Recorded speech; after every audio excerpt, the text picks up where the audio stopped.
It's a mindset. So you have to come out of the amateur mindset. YouTube is a hobby. I'll give it a go. We'll see what happens. And you have to actually intentionally come into the pro mindset.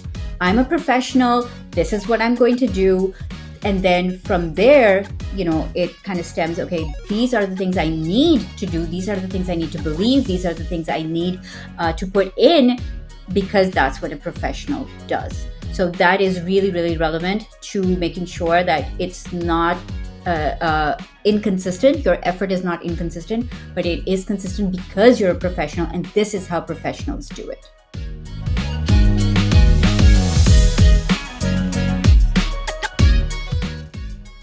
Good morning, good evening, good afternoon, wherever you are and wherever you're watching from. My name is Matt Pierce, host of the Visual Lounge, where we talk about using images and video in the workplace.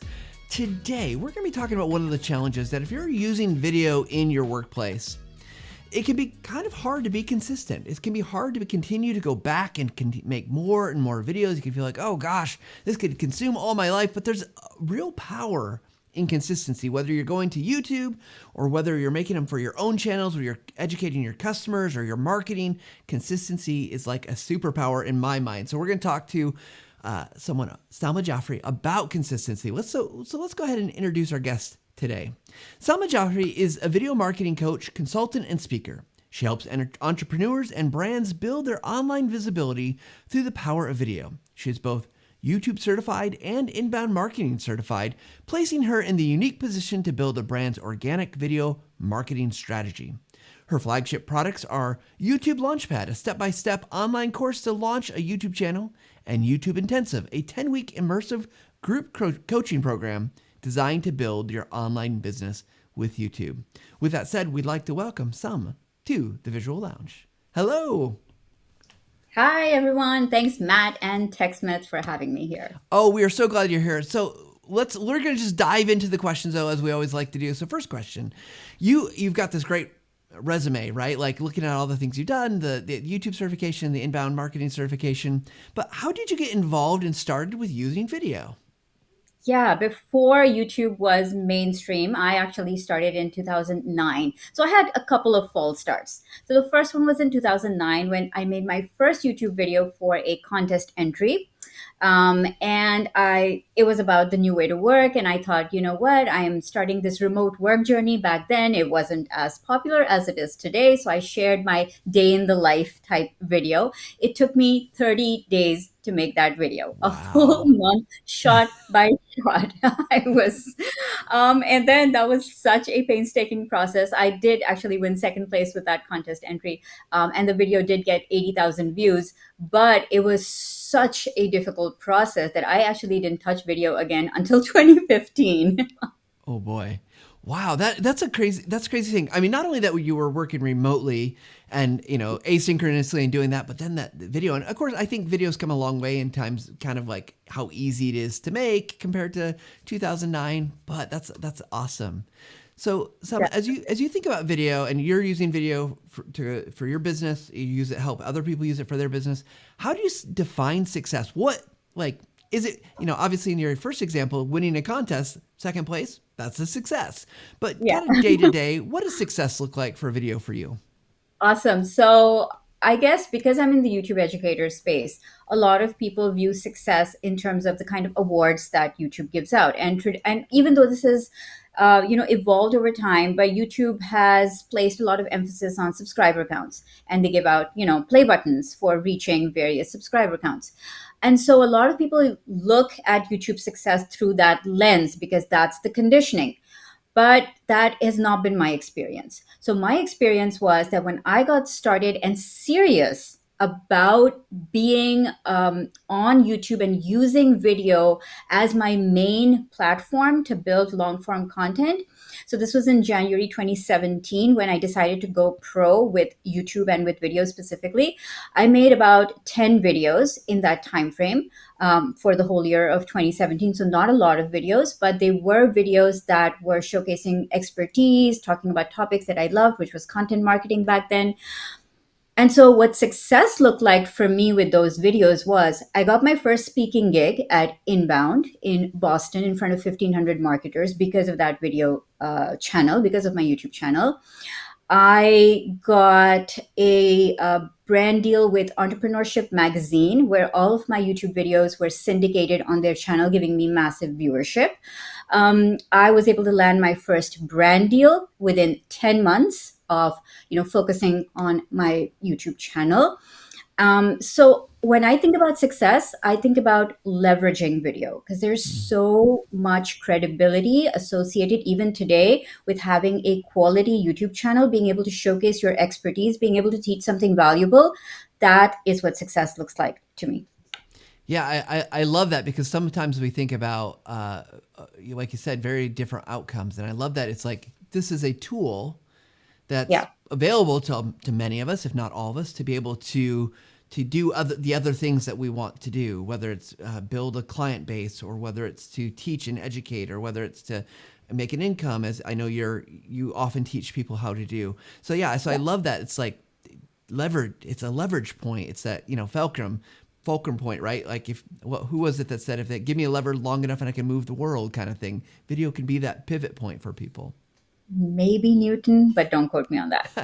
It will come to me after this conversation. I quote this all the time, and I just one of those things. It's a Friday morning.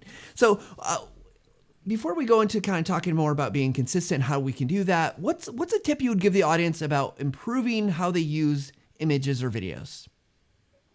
So I think one of the things is that we want to break up our monotony. Like if you're doing a talking head video, or you're an educator, or you are, teaching or training or doing business videos, then you think, okay, it's going to be like, my screen on face all the time, and that's kind of it. And so I look at images and inserts as pattern disrupts, and Mm. I also look at them as teaching moments. So the saying that when you hear something, you absorb it in a different way. When you see it, you absorb it in a different way, and when you feel it, you absorb it in a different way. So I use video as a rich medium that it is to showcase text, images, words, and gestures to incorporate all of the emotions. So you're seeing me on screen, you're reading the words, you're seeing the images associated with that, and you're feeling the feels. So it's like multisensory, right? So that's how I think about using imagery corresponding to the words and amplifying the message. Yeah, I love that, and I love the idea of the pattern disrupt. Right, like you keep. Right. It feels like to me in good video, and filmmakers do this all the time. I think good people who are creating education content, you're giving me reasons to continue to look because it's so Mm. easy. I've got three screens, probably four if you count this other camera over here. I've got so many screens in front of me. Something's going to distract me if things aren't moving and changing and giving me a reason to pay attention. So I love that. Well, Salma, let's talk a little bit about consistency. And you actually, on your website, and we'll give out links later, you talk about a playbook. And I love the idea of playbooks. And I want to just define a playbook real quick, what you think it means. And because I Yeah. think, because I think there's lots of playbooks out there. But if we were to like, if I was your client, and I'm not asking for free advice here, but let's talk through this for the sake of our audience. If I was your client and say, I want a playbook and how to become consistent, first of all, what's a playbook in your mind? How would you define that? Yeah, so it's definitely a sports terminology. Yes. Obviously, playbook comes from football, or as we say in Europe, soccer, or as the Americans say, soccer. Sorry, but yeah, a playbook is a series of strategies that you use to execute plays, right? And so, in the YouTube world, a playbook really is a series of strategies that you execute to grow your channel, attract the right audience, and showcase your expertise. And so for me, in terms of consistency, a playbook is really about two things. It's about doing something you really love so that you want to do it over and over again. And you also want to make sure that you are helping the audience and you're getting that feedback loop from them, so it feels validated that what you're doing is making a difference. And that difference could be in a number of ways. It could be impacting people's lives, it could be getting them to buy your programs and thereby impacting their lives as well as your life. And so consistency really to me looks like, okay, you love what you do, and the people who you're creating it for also love what you do. And that is what keeps you motivated and wanting to do it over and over again, which makes you consistent. Yeah. Well, I love that. And in terms of the playbook analogy, I love the idea that like when I am thinking about what I need to do, like, I have a playbook. If I have a playbook, I have a series of plays of strategies I can enact, right? And I don't have to keep making up all the time. I think that's the great thing about this idea is like, I have this well, we're gonna mix all of our metaphors here. I'm bad at this, so we're gonna go to our well, right? And we're gonna say I got 5 different plays. Which one's gonna be the best for this situation? And in the rare instance, I might need to create a new one, right? Like there might be Right. something unusual. So okay, so you talked about consistency as well as being something about like help getting it so that as a creator, it's something that you love. Hopefully, your audience is also loving that as well.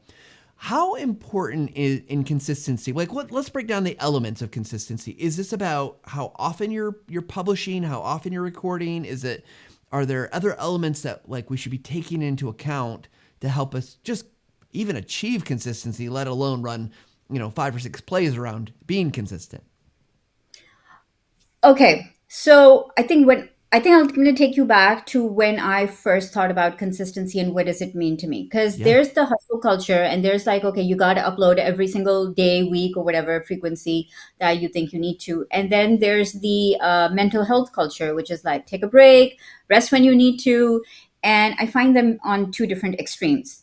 And I think it really, really depends on your personality. So if your personality is somebody who needs to be productive, who needs to be, showing up online, and that makes you feel good, then that's your consistent, you're maybe, a higher consistency level person. You can probably do more.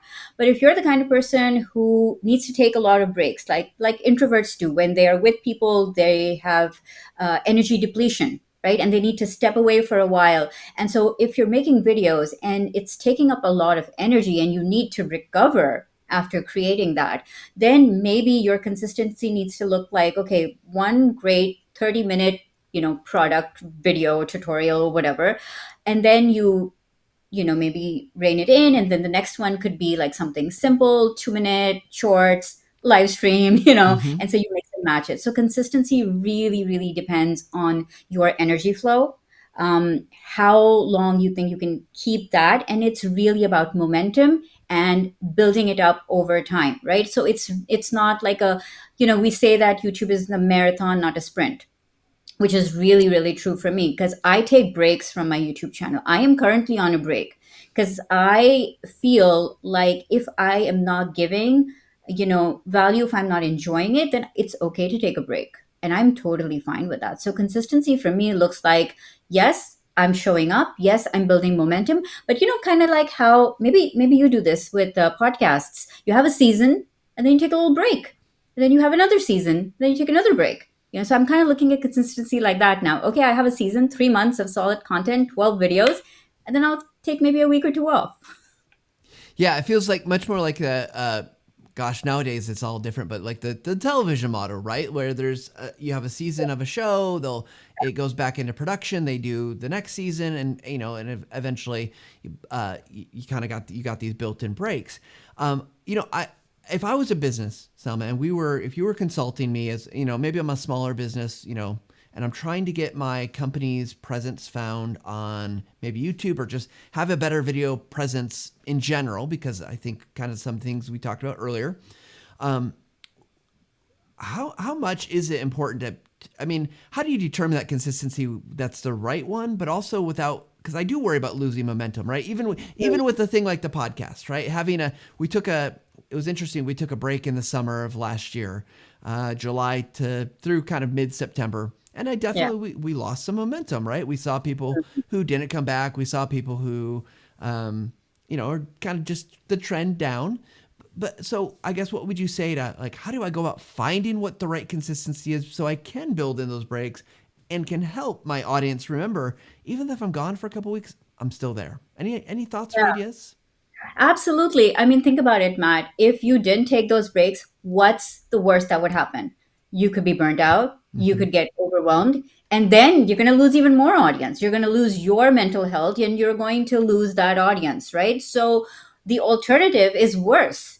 I think smaller breaks, intentional breaks, knowing when to take those breaks is okay. And you're always going to lose a bit of audience anyways. I mean, we talk about in every platform, like if you have an email list, you're going to lose a few subscribers every time you send out an email.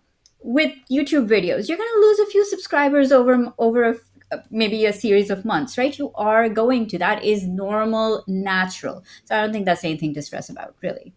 Okay. Well, let's talk about another aspect of video creation consistency. Like we got the scheduling, kind of the publishing consistency, which I think you've covered so well. Let's talk about like when you go to build your videos, how important is consistency in the structure of the videos that you release? Now, you've done some Oh, awesome videos. You've done some on Camtasia. You've done some on lots of great topics. I'm curious, how much like do you have a formula or formulas that you use to help you decide like the kind of the yeah. format structure that helps you be consistent in the kind of just the content approach? Yeah, absolutely. So I think there's different styles and formats that everybody can use. And so I have, I would say, about three distinct styles or formats that I typically kind of plug my content into. So one of those styles, which has really built my channel, the educational style, is tutorial videos. That's very straightforward. I know that I'm going to be like doing a tutorial video, which is usually like a step by step. Okay, here's how to use this thing. This is why I like it. This is what you can do with it. So that's one format. Another format is kind of the rant format, which is like you take a big issue, maybe something that's trending, maybe something that there could be a debate about, and you have your rant, you have your stream of consciousness type video where you just let off about, okay, this is what I think about this unpopular opinion or whatever, right? That's one. And then there's the opinionated video. The opinionated video for me is taking a stand on something, which is not necessarily a rant or a trend or anything. It's just taking a stand based on my values, right? So as I'm building my channel, I also want to differentiate myself from all the other people in the same niche. And one way of doing that is to let people know what you stand for. What are your values? What are the things that you believe in? And then back that up with what you're actually doing, right? So, for example, when I'm making videos right now, I'm thinking, okay, I may not have the biggest channel in my niche, but I know how to leverage my channel to change my life. That is something I believe in. I'm walking the talk, right? I'm showing people literally how YouTube has changed my life. I moved to Europe. I'm getting working with big brands. I'm, working behind the scenes on product development with brands. Like there's a lot of opportunities, right? And I'm walking that talk. So these are the three kinds of formats that I kind of mentally have in my head. Okay, this is the style I'm gonna like. This is where this video is gonna fit in, and that helps me script and structure it according to that. Well, I love that. Let's talk about like because I know there's other formats, right? And those three might not work for me or for somebody else. But as you are playing with these different structures and formats, what are the metrics, the things that you look at to say like, yeah, this is a format that worked? And like, do you do maybe a series of those videos or a couple of those videos before you decide like, yeah, it didn't really catch on? Or are there things that you're looking for particularly to say like, hey, I'm onto something here. This structure is Yeah. working well for the audience that I have. Mm. Any thoughts? I think one thing I look at is audience retention. And I look at the audience retention graph. And so, quick example, I made a video which did not have me on screen for maybe the first 30 seconds or so, Mm-hmm. and the retention tanked. And I didn't actually start speaking in the video. There was music, there was, some montages, video montages. And I didn't start speaking until maybe around 90 seconds in, which is really long, I know, but it was an experiment. Yeah. Um, but what that experiment taught me was that, people need to see me and hear me, even if I'm not in my office, even if I'm like, outside or whatever, but people need to see me and hear me within the first 30 seconds to stay connected. So I guess, when you look at what is working and what is not, looking at your audience retention graph is a good gauge to see, okay, where is attention dropping and when is it time to change things up. So let me ask you this, and I appreciate you being very candid with us, and I love that experiment. I think trying something like that it's a risky thing, right? Like, because you're like, oh, I'm going to try this, but you've learned a lot from it. So I'm curious, like, as you've been doing this, you've been really in since you said about 2017. You've obviously had some previous experience to that. When you are coaching people, what advice would you give? At what point, should they be like, hey, this isn't working. I really need to make a change. I mean, do you give your like clients or yourself some guidelines? Like, man, we tried this for it's like been 6 months. It's been 3 years. At what point it's like, okay, try, you gotta mix it up some. Even if the data is not really conclusive, like because I what if you're about like you talk about the kind of the hustle culture, the mental health culture, and in YouTube there's this great contrast and pulling kind of like, oh, always be on, and like, but at what point it's like it's got to say like, you know what, this isn't working, let's try Yeah. something completely different. Matt, I don't know if this is your scene right now or not because it's not mine, but I would like to make an analogy to the dating culture. Not my scene, but yes. I don't think that's either of our scene right now, but we were there once, right? So the dating culture is exactly like the YouTube culture. So when people are like, oh my God, I don't know if this is working. I don't know if I picked the right niche. I don't know if I'm niched enough or if I'm too broad or if I'm speaking to the right audience or if I'm doing this right. I would say that, you know what? You're dating. This is an experiment. Okay. What you are going to do is give it 90 days. If in 90 days you give it your all, you practice, you are consistent, you are improving constantly, you look back at those 90 days and you look and you say, I did not enjoy this, and my audience did not enjoy this either. That's when it's time for a change. I love the analogy and I love that advice, right? Like but you've got to be committed during that 90 days, right? It's not just to throw it up against the wall and hope something sticks. It's like you've got to be taking the right steps There to are be rules for those 90 days. Yeah. right, to be consistent, to put effort in. You can't just hope that you get one video, because the viral video is a myth anymore, right? Like it just doesn't happen. Yeah, unless you win a contest. Unless you win a contest. Well, so I love it. As we get kind of moving through here, any other advice about about consistency, whether that's on terms of how to make consistent looking type videos, consistent scheduled videos? What other wisdom would you drop on us before we get ready for our I speed round? love the branding elements of consistency. So I love making sure that when somebody looks at a thumbnail from a particular channel, then it's instant recognition. You have 3 seconds to make people feel that okay, this video is definitely by this creator, and this is somebody we know, we like, we trust, we follow.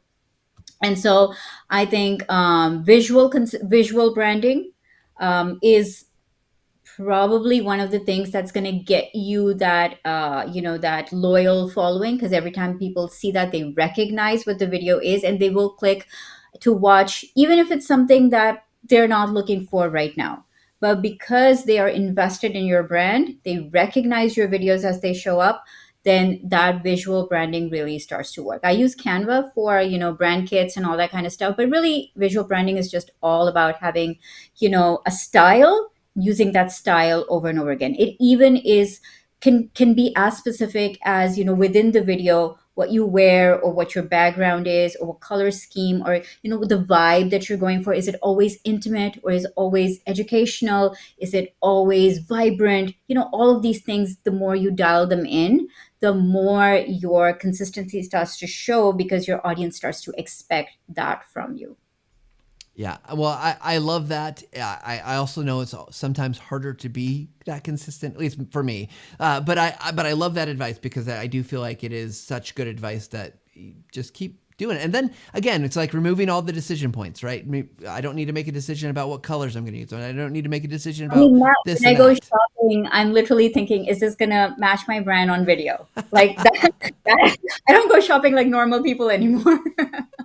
Okay, so that might be a downside, that if but no, you're absolutely right. Like it just frees up that kind of mental space to have to stop thinking about all those kind of pieces, so that they're just there. And of course, again, I think going back to what you said earlier, it's about experimenting. It's about trying and dialing down to say like, yes, this is the right color. This is the way we're going to do this intro or outro. This is the type of music or whatever the elements are, right? You just keep working on it and then make adjustments as needed. So In my old studio, I went to the paint shop and mixed the colors myself because it had to be the right amount of black with purple. So if you look at some of my older videos, I'm like standing there with the hex code and then comparing it in light, sunlight, natural light. Okay, does this color match? So yeah, I could be a little bit weird about that. I love that dedication. I love that. As I get ready to paint a new office, I'm thinking, now I gotta figure out what white to use and what gray and Yeah, whatever. So this office needs a Selma makeover. So we're getting into that right now. absolutely. Well, Selma, let's at this point. This has been a fantastic conversation about consistency, but let's have a little fun. Let's jump into our speed round questions. Ooh. Okay, if you're new to the show, you don't know what speed round is. Speed round is quick questions with quick answers, but we decided by the roll of a dice. So let's go over here to our dice cam. Here we are, and I'm going to go ahead and roll our 12-sided die because I am such a nerd. And we've got the first die roll gives us question number 5. So question number 5 is, Selma, you are truly an expert at video, being consistent on video. You're growing your business on YouTube, all this. And, we got to talk about the great stuff in your bio, the work that you're doing. But what is something that you're truly an expert at that maybe no one really knows about? Any Cook. thoughts? Cooking. Yes, Okay. I cook for my family every day. I did not start cooking until I was 32 years old. Okay. So cooking is a wonderful answer. What is your dish, your go-to dish that like people are coming? I'm going to come over for dinner and you want to impress me. You You're don't need to coming impress me. for my lasagna. Oh. You're coming over. I make absolutely amazing lasagna and chocolate cake. Okay. Okay. Yeah. So now I Pictures just on. just got to go to Europe to get some, but okay.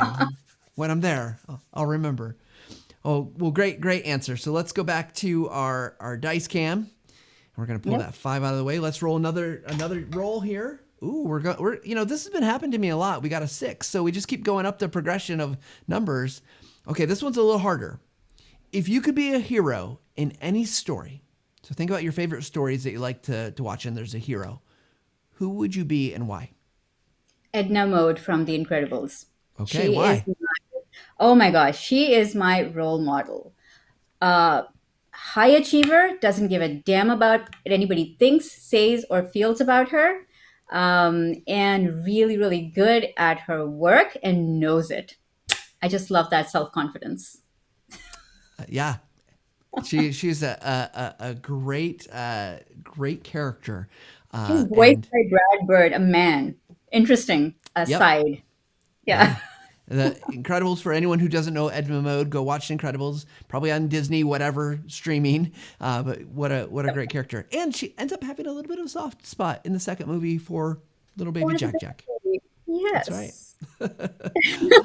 All right, let's go do one more question here. So that here's the die getting ready to roll through the tower. Ooh, we're gonna jump over to an 11. Okay, this is a good one. Selma, it could be your own resource, or it could be someone else's resource. What's one resource you think everyone should know about that maybe they don't know about? Does a resource have to be like something online downloadable, or what do you mean No, by any resource? kind of resource. You think? I don't know. It's a broad question. That's why it's speed round. Oh, okay. However you want to answer, take the interpretation here. So it could be a digital are great. It could be something that you've made. It could be something that you found incredibly helpful. So whatever you think. This is tough. One resource.